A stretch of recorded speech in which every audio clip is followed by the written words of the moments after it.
La fête du Saint-Sacrement dans la basilique du Saint-Sépulcre de Jérusalem. Les nombreux moments de prière qui l'ont accompagné sont les premières célébrations solennelles depuis la réouverture de la porte de la basilique, qui a recommencé à accueillir les fidèles.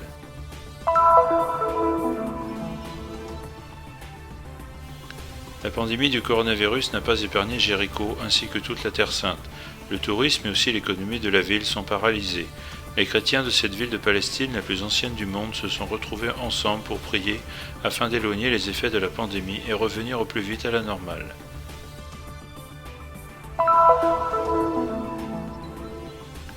La mer Morte est la gardienne de nombreuses histoires qui se sont produites dans ses environs. Certains de ces faits bibliques sont racontés dans ce reportage par frère Frédéric Menz du Studium Biblicum Franciscanum.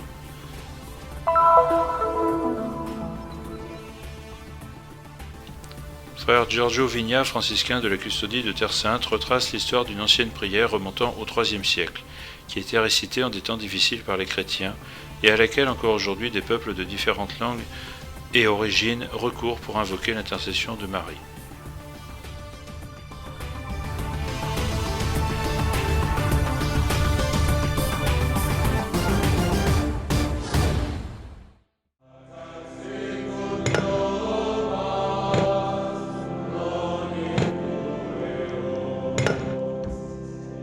Nous sortons lentement, progressivement d'une période assez longue où l'attention sacro-sainte à la vie était la priorité.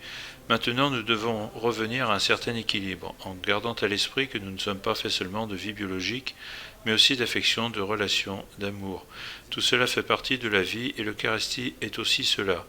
Elle nourrit également ces aspects de notre vie qui nous sont essentiels. L'Eucaristia è anche questo, nutre questo aspetto della nostra vita che ci è essenziale. Ce furent 2 longs jours de fête que ceux qui ont accompagné la solennité de la fête du Saint-Sacrement à Jérusalem. À la fin de ces derniers, lorsque Monseigneur Pizzaballa porte le Saint-Sacrement pendant 3 tours autour de l'édicule du sépulcre, c'est le dernier d'une série de gestes et de célébrations qui, comme le veut la tradition, ont commencé l'après-midi précédent et poursuivi avec la prière, présidée par frère Francesco Patton, custode de Terre Sainte, fixée une demi-heure après minuit. Enfin, au matin, il y eut la messe face à l'édicule. Nell'Eucaristia noi celebriamo la morte e la risurrezione di Cristo, questo è il mistero. Dans l'Eucharistie, nous célébrons la mort et la résurrection du Christ qui est un mystère. Et au Saint-Sépulcre, nous sommes dans le lieu où sont arrivés la mort et la résurrection du Christ. Donc nous célébrons le mystère dans le lieu dans lequel le mystère est advenu. Faire 3 fois le tour a une signification symbolique. 3 est un chiffre biblique symbolique pour souligner cette unité profonde entre le lieu et le mystère. Les fidèles recommencent à peupler ou pour traduire à fréquenter la basilique après une longue période à huis clos. Dans l'attente des pèlerins, encore dans l'impossibilité de voyager, de participer aux célébrations, ce sont surtout des religieux qui vivent dans le pays. C'est une période très difficile parce que tant de personnes voulaient venir prier ici au Saint-Sépulcre, mais ce n'était pas possible. C'est la première fois que je viens pour une si grande célébration. Je me sens redevable avec ceux qui ne peuvent pas venir ici, non seulement en ce lieu saint, mais aussi en Terre Sainte.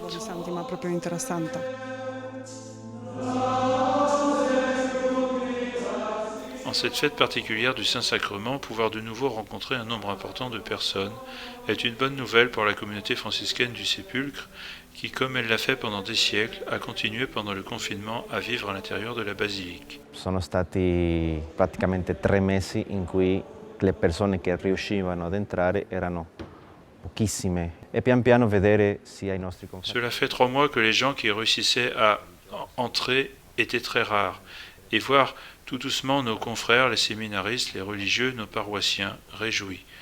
Le fait de voir au moins un peu plus de lumière, prendre un peu de soleil, pouvoir sortir un peu, bien évidemment avec toutes les restrictions et précautions nécessaires, a permis que ces moments et cette semaine restent seulement dans les chroniques. Toutefois, il crée en nous un motif d'espérance et de remerciement, parce que la vie va de l'avant. Après les ténèbres vient la lumière, après la maladie vient la santé, après la mort il existe la résurrection. Che dopo le tenebre c'è la luce, che dopo la malattia c'è la salute, che dopo la morte proprio esiste la risurrezione.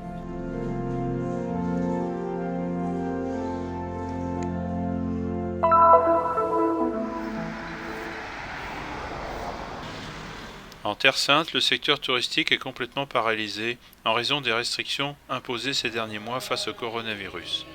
Tout comme les autres communes palestiniennes qui vivent grâce à ce secteur, la ville de Jéricho a été très touchée par les effets de la pandémie, parce que le tourisme interne et externe constitue l'épine dorsale de son économie.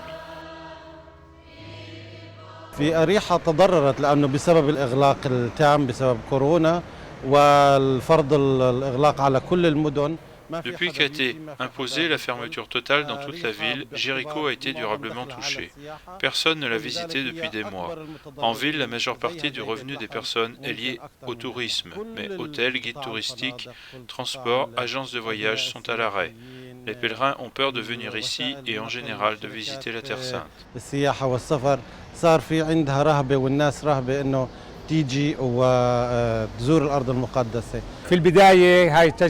Au départ, cette nouvelle expérience a été accompagnée d'un sentiment de crainte et d'anxiété, de tension et de peur de l'incertain.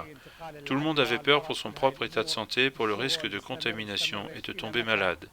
Tout le monde s'est demandé si après l'urgence, il y aurait encore du travail ou pas et pour combien de temps. Mais celui qui croit atteint un point où il se dit « ça suffit ». Il y a besoin de sortir de la coquille de la peur et de la tension que tout le monde a vécue pendant la pandémie.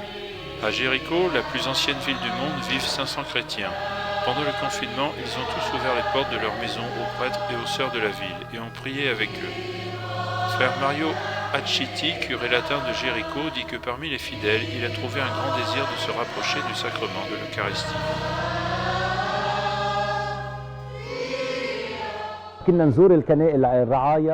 Pendant cette période, nous sommes allés trouver les paroissiens dans leur maison. Toute la famille, y compris les enfants et les neveux, se sont réunis pour prier. Nous nous sommes unis à la prière de sa sainteté le pape François et sa bénédiction nous a accompagnés. Nous nous sommes tournés vers notre mère, la Vierge Marie. Les visites ont été merveilleuses et pleines de fruits spirituels, et les fidèles ont pu se rapprocher des sacrements. Cette expérience a sans aucun doute beaucoup renforcé la foi à l'intérieur de la famille. Nous avons prié ensemble chaque jour, demandant à Dieu Tout-Puissant la fin de l'épidémie, la santé et que la vie puisse revenir à la normale. C'est une expérience d'espérance que celle qui fut vécue dans la paroisse de Jéricho. La prière a combattu la peur, à un moment où dans le monde entier, l'homme n'a pas encore trouvé le moyen de vaincre le coronavirus.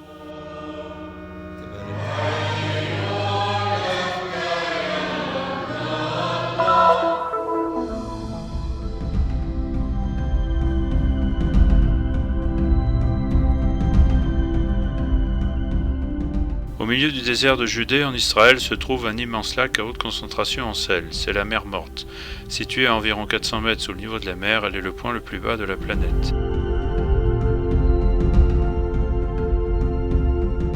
Siamo al Mar Morto.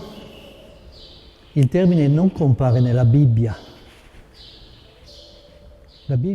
L'expression mer morte n'apparaît pas dans la Bible. Elle parle de mer de sel ainsi que de lac d'asphalte, tandis que la tradition musulmane parle de mer de Lot. Mais les rabbins, en se basant sur la géographie et sur la topographie d'Israël, ont noté qu'au nord il y a le lac de Galilée ou lac de Génézareth, qui est appelé lac de la vie, et au sud, en revanche, nous avons la mer morte. Al nord c'è il lago di Galilea, lago di Genesaret, che viene chiamato il lago della vita. Et al sud abbiamo il Mar Morto.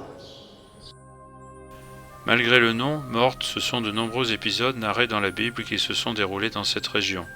Des histoires apparemment cachées qui se révèlent dans l'Écriture sainte. De nombreux récits bibliques se sont déroulés près de la mer Morte, dans la cité d'Engedi.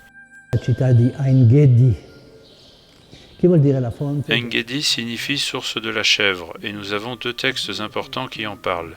Le premier est Samuel 23 qui raconte la lutte entre Saül, le premier roi d'Israël, et David.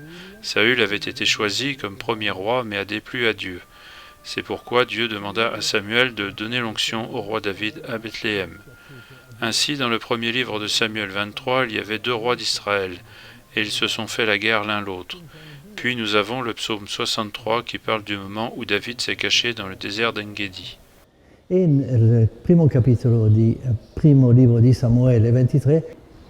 Poi abbiamo il Salmo 63 che ha come titolo Quando David si nascondeva nel deserto. di Ein-Gedi. Do primeiro livro de Samuel, capítulo 23. Premier livre de Samuel, chapitre 23. David, apprenant que Saül allait venir pour le tuer, resta dans le désert de Ziph. Premier livre de Samuel, chapitre 24. David s'enfuit et s'en alla vivre dans les grottes d'En-Gedi. Fugiu e foi viver para as cavernas de En-Gedi. À ce lieu sont liées analogies et poésies de certains livres de la Bible. Do livro de Ezequiel, capítulo 47. Livre d'Ézéchiel, chapitre 47. Où elles arrivent, les eaux assainissent. Là où le torrent arrivera, tout revivra. Toda a parte onde ela chegar. Ma il testo più bello che abbiamo è Ezechiele 47. Ezechiele 40-47 descrive la nuova città di Gerusalemme con il nuovo tempio. Le texte le plus beau que nous avons est Ézéchiel 47 qui décrit la nouvelle ville de Jérusalem avec le nouveau temple. Sous l'autel du temple jaillit une petite source d'eau qui se dirige vers l'Arava et devient toujours plus grande, devenant un fleuve. Il y a même de petits poissons dans cette eau qui va ensuite se déverser dans l'eau salée de la mer Morte.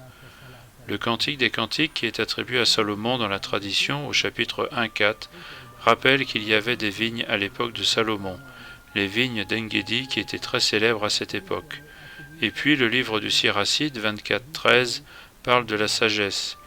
La sagesse est comparée à différentes plantes, à différentes fleurs. On lit « Je suis comme le palmier d'En-Gedi ». Grâce à d'autres auteurs, nous savons aussi qu'à En-Gedi, il y avait le baume qui était très célèbre.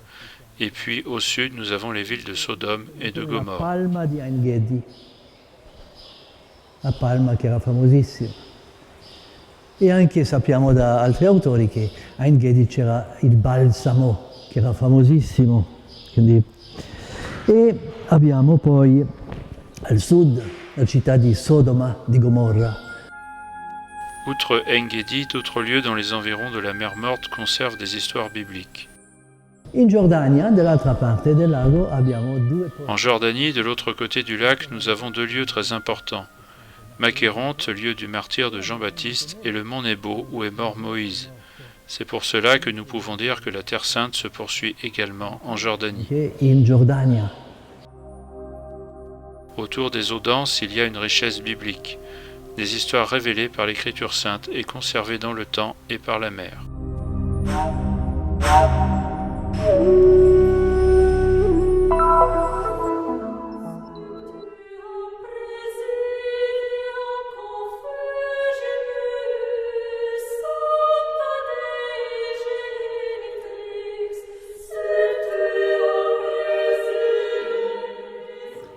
Sotto la tua protezione cerchiamo rifugio, Santa Madre di Dio. Do not despise our petitions in our necessities.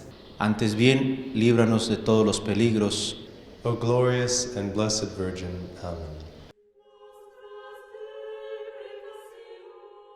C'est une ancienne prière récitée par le passé en des temps difficiles pour les chrétiens, à laquelle encore aujourd'hui des peuples de différentes langues et provenances recourent pour invoquer l'intercession puissante de Marie.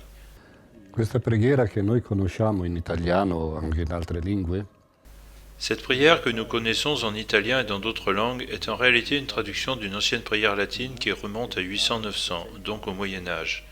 Mais il a été découvert que cette version latine a derrière elle une autre version grecque qui remonte au IIIe siècle, autour de 250. spalle un'altra versione greca che risale al III secolo, intorno al 250.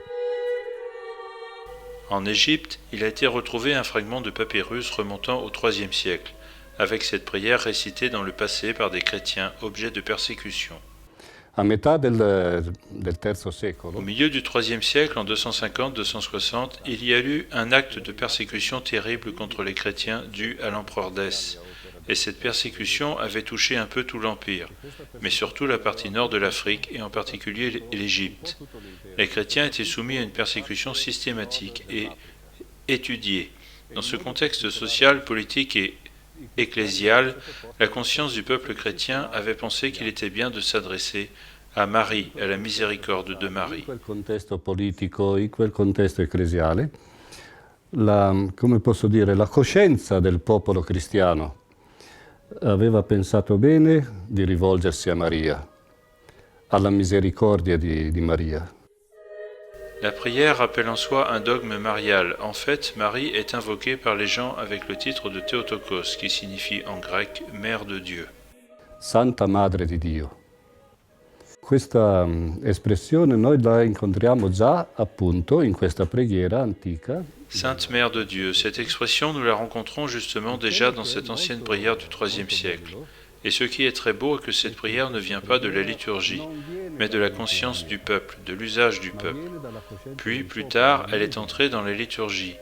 Mais elle est la prise de conscience, le sens de la foi du peuple qui a produit cette prière, utilisant pour Marie l'expression Mère de Dieu. Non seulement cette prière date plus ou moins de la moitié du IIIe siècle, mais avant même cette prière, l'expression Mère de Dieu se trouve dans d'autres écrits chrétiens propres à l'Égypte. È della metà più o meno del III secolo. Prima ancora di questa preghiera, l'espressione Madre di Dio si trova in altri scritti cristiani proprio dell'Egitto. C'est sur le calvaire, à la cime de la croix, que Jésus a donné Marie comme mère à l'humanité. Pour cela, nous avons recours à sa protection puissante à tout moment, notamment dans des situations de danger. E in questi tempi abbiamo questa benedetta virus della corona che ha colpito più di 1 milione di persone. En ces temps, nous avons connu ce coronavirus qui a touché plus d'1 million de personnes et a fait des centaines de milliers de morts. Et ce n'est pas fini. Cette maladie, en plus d'avoir causé des dommages physiques à tant de personnes en les faisant mourir, en les mettant en difficulté, même permanente de vie, a également apporté une sorte de blessure à l'humanité, dans la gestion de la vie quotidienne de chacun. Et encore une fois, je crois que Marie, Mère de Dieu, peut nous aider. Et donc je crois que frapper à sa porte est un bon système pour trouver refuge, et un refuge sûr. Maria, Madre di Dio, possa aiutarsi. E quindi credo che bussare alla sua porta sia un buon sistema per trovare rifugio e rifugio sicuro. L'ancienne prière récite. A vossa proteção recorremos, Santa Mãe de Deus. Nous avons recours à votre protection, Sainte Mère de Dieu. N'ignorez pas nos suppliques et nos nécessités, mais libérez-nous toujours de tout danger, ô Vierge glorieuse et bénie. Gloriosa e bendita. Amém.